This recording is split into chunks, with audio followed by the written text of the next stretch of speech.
Welcome to Your Ink Story, a podcast exploring what humans have in common through the stories behind the body art folks wear. I'm your host, Ande Lyons, and I hope these ink-spirational short stories, sharing the heart behind tattoos, fascinate you and leave you feeling more meaningfully connected to humanity. This is Season 1, Episode 19, and we're celebrating Halloween 2023 with Scott Michel, who shares his love for the twisted horror-themed tattoos found across his body. While Scott's tattoos look quite sinister and scary, his personality is the complete opposite from his spooky body art, which includes the Joker, Carnage from Spider-Man, Twisty the Clown from American Horror Story, and Sam from Scott's favorite horror film, Trick or Treat. You are going to love this twisted, spine-tingling conversation. Welcome to Your Ink Story, Scott. I'm so delighted you're here to share your ink story. How you doing? I'm not bad, thank you. How are you? Good. Where are you located geographically? Guernsey in the Channel Islands. And listeners, I have to tell you a little side story. So I was celebrating the 35th wedding anniversary with my darling husband in Banff, Canada. We were on a trail and I saw Scott and I saw all these tattoos and I just happened to ask him, can you tell me your ink story? And we started talking and chatting. And the next thing I knew, he's like, oh, I'm a podcaster too. And so we connected and here he is today. Scott, I'm so grateful to have met you on a trail in Banff, Canada. And now we're chatting on the Your Ink Story podcast. Yeah, that's what happens when you start chatting to random strangers on the side of a mountain, eh? It sure is. And so tell folks, Scott, before we get into your tattoo stories, how you glow in the world. You're a musician, actor, a podcaster. Get us caught up on what you're up to. You make it sound so glamorous. I'm a painter and decorator by trade. That is my job. But yeah, I've dabbled in music since I was 16, been in various bands in Guernsey. I've been lucky enough to play in the UK and in America, funny enough. And acting-wise is literally just stage theatre. I've only recently started getting into it, to be honest with you. I played Bill Sykes in a local rendition of Oliver last year, and I'm playing the Mad Hatter this year, actually, in a Alice in Wonderland panto. So, yeah, and That's podcasting. wonderful. Yeah, I've been doing podcasting with my friend Sam I've been part of the group for about 2-3 years now, but that podcast is about 4 years old. It's called the Anti-Content Podcast. And do I love that name, Anti-Content? What does that mean? Well, the podcast used to be called This Guy Are Sick, which was taken from a video game called Final Fantasy VII. And it was like a mistranslation in the script when it first came out for Western audiences. And he just kind of ran with it because the podcast used to be about video games. That was literally all it was about.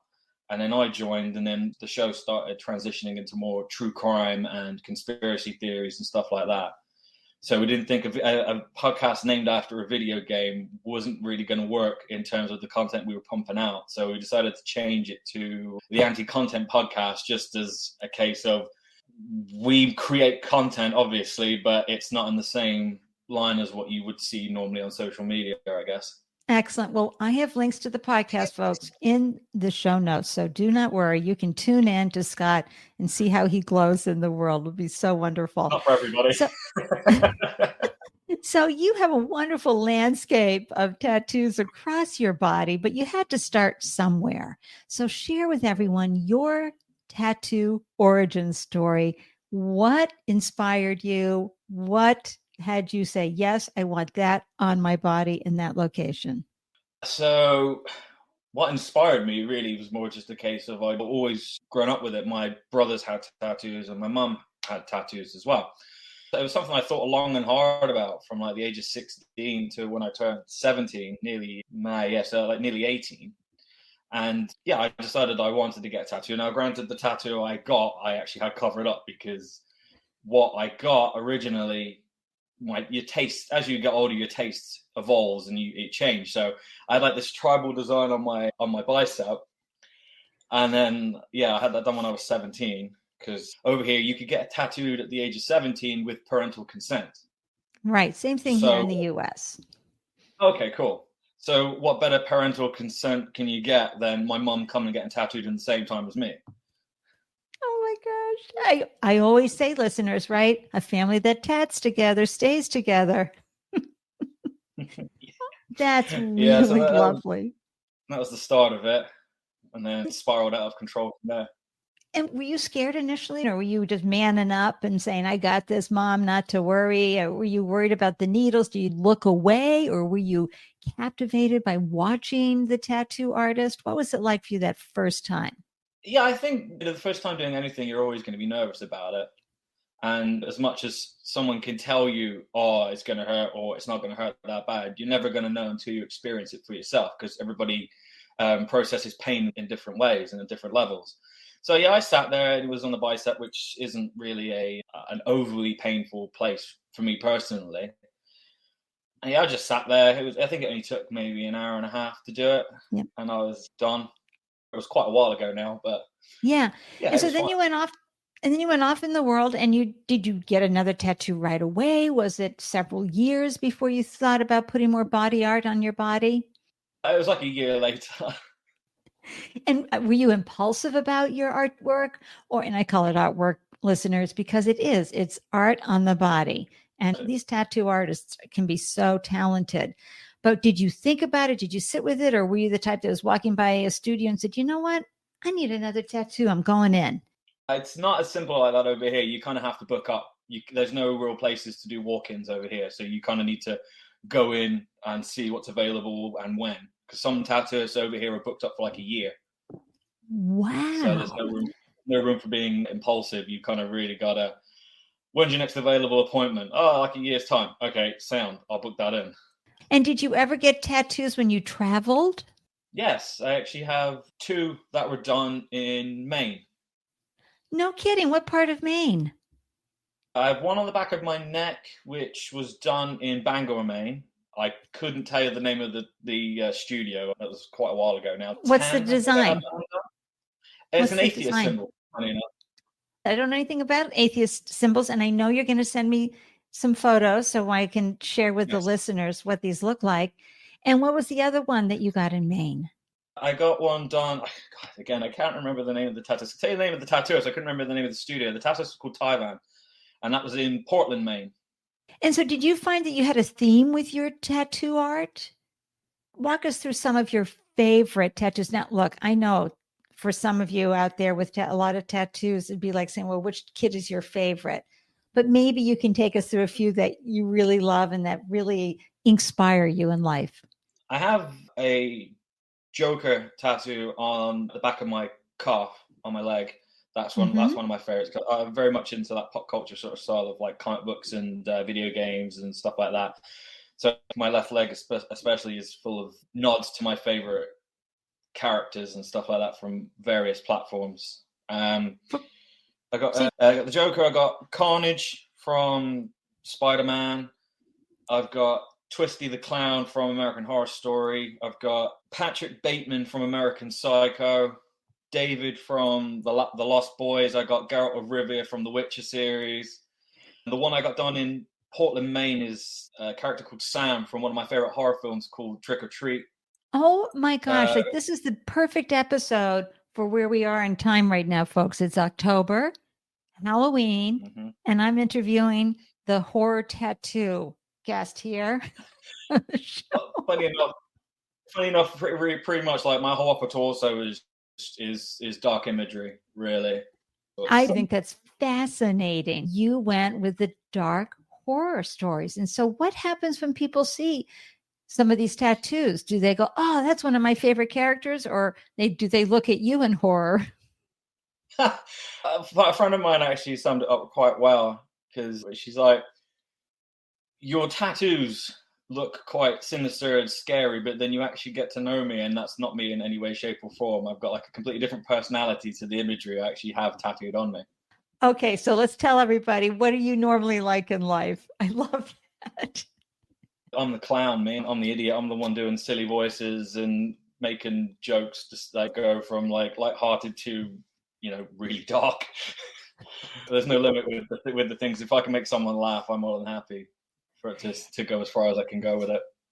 I love it. Sort of a funny teddy bear, so to speak. So listeners, you can imagine when I met Scott on the trail, I mean, such a lovely, warm, and immediately engaging human being. And then he starts sharing the sinister and horror tattoos. There must be something about that just delights you.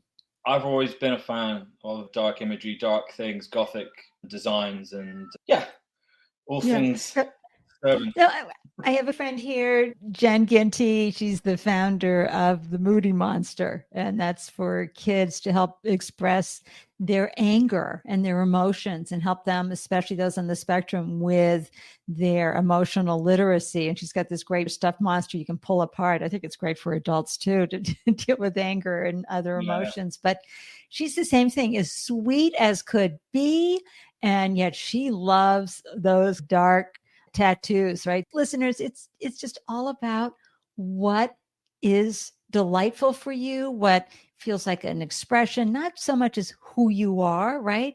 But fun things to decorate your body, just like you would for how you listen to music or the art that you choose for the walls, right, Scott?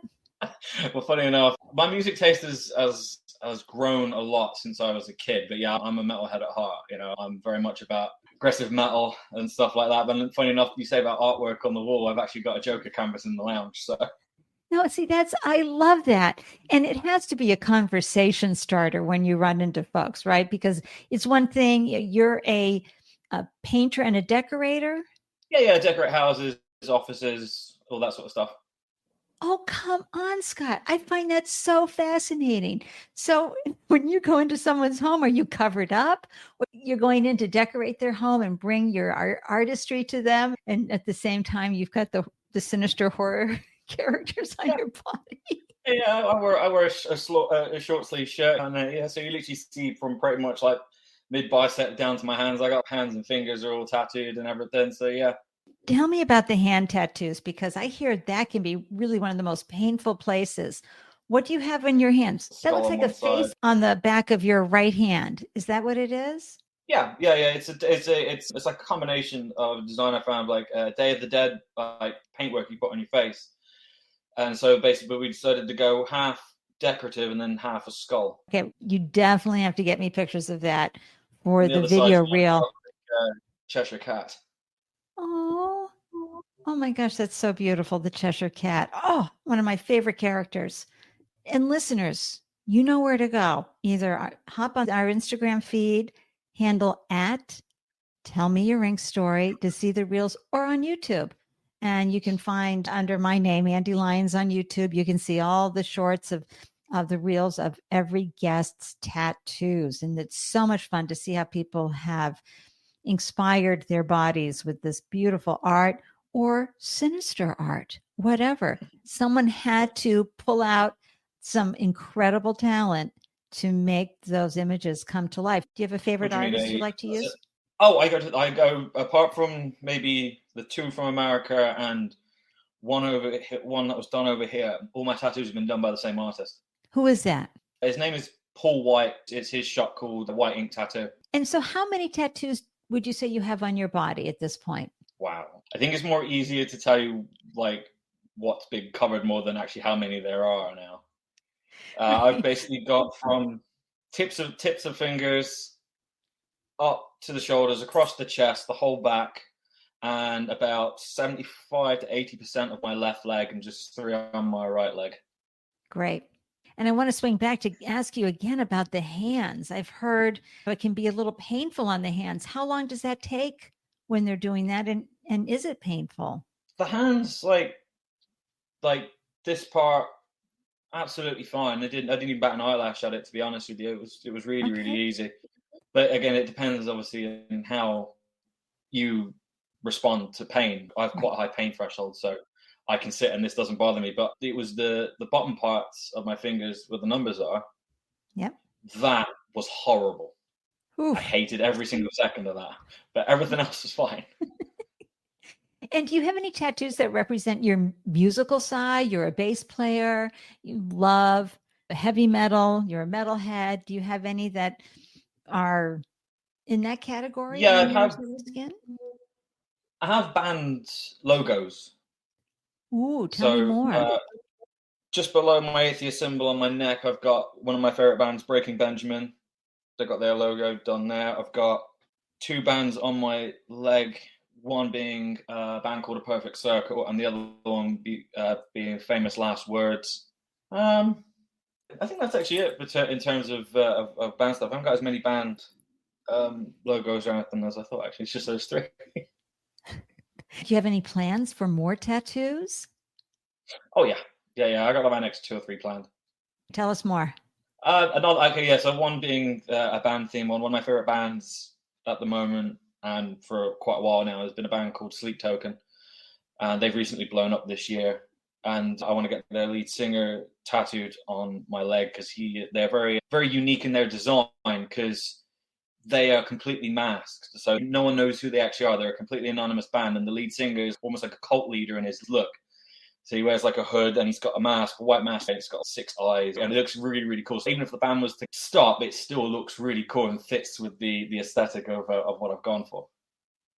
Hey, that's cool. I'm all about taking out the gender, some identities, things like that, and just hearing the music and hearing the voice. So how cool is that Sleep Token is doing that? And what other tattoos are on the horizon for you?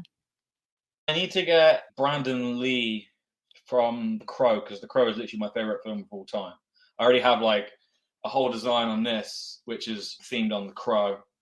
I'm not sure if you've ever heard of it or seen the film. I have not. But yeah, Brandon Lee died actually while filming the film. And it was a weird thing when I was growing up. It was like a taboo film because my mum always thought it was too violent and all this sort of thing. And then when I turned 15, I was just like, look, let me watch the film. Just let me watch the film. And so she caved, and with my dad's persuasion. And then I watched the film for the first time on VHS. This is how long ago it was. On VHS, and it blew my mind how much I fell in love with the design of the film, the layout, the look. The soundtrack is incredible, and everything about it just blew my mind. So then I rewound it and watched it again. I think I did that like 15 times in a row. That's all I watched for like a week, was just watch this film for every day for a week, come multiple times. I absolutely fell in love with it. I suppose it is kind of like that catalyst into what inspired the more gothic, darker sort of imagery that I kind of grew to get into. I love that, because it's all about tapping into what makes your heart sing, whatever that looks like. I'm so excited to see what happens next. And listeners, do you have plans for a new tattoo? Are you sitting with a design idea, or are you exploring designs? Remember, over on the Your Ink Story podcast Instagram feed, I'm always sharing unique, interesting, all types of ink. So you can get inspired by what other folks are putting on their body, what talented tattoo artists are doing in the world. So hop on over there. Our handle is @tellmeyouриnkstory. So here in the US, I think we're lightening up, Scott, about our perceptions around tattoos and people with tattoos, but still there's a bit of a judgment people have. What would you like to see change about the perception of tattoos? Over here, well, especially in Guernsey, you're more likely to see someone with tattoos than without over here. There's like 6 tattoo studios over here, such a small island. Mm-hmm. And loads of people have got tattoos. We don't really see that much in the way of stigma. Everything's obviously lightening up everywhere in the world. People are getting more accepting of it. You still get your countries like the Japanese don't really care for it too much. I found that out when I was over there a little bit, but not too badly. But over here, yeah, it's like I had a friend of mine who was high up in a private bank, and he was covered up to the neckline with tattoos, and he was quite high up in that company because he was good at his job. And it shouldn't matter what tattoos you got, as long as you're good at your job. It shouldn't matter to an extent what you look like. Agree 110% on that. This has been such a great conversation with you, Scott, especially since we met in a wonderful, beautiful part of the world. Listeners, if you've been to Banff, let us know in the comment threads. If you haven't, is it on your bucket list like it was for me? Let us know. And Scott, I'm so grateful that you carved out this time to come and share your dark and sinister ink stories with us. And I'm so grateful for your inspirational insights about the art of tattoos and the heart and design and the dark behind your tattoos. You've helped us connect more deeply with each other, especially for those who enjoy the more gothic look in their tattoo art. Of course. Thank you very much for having me. I appreciate it. Thank you for listening to this episode of Your Ink Story. Please rate and review this podcast wherever you are tuning in.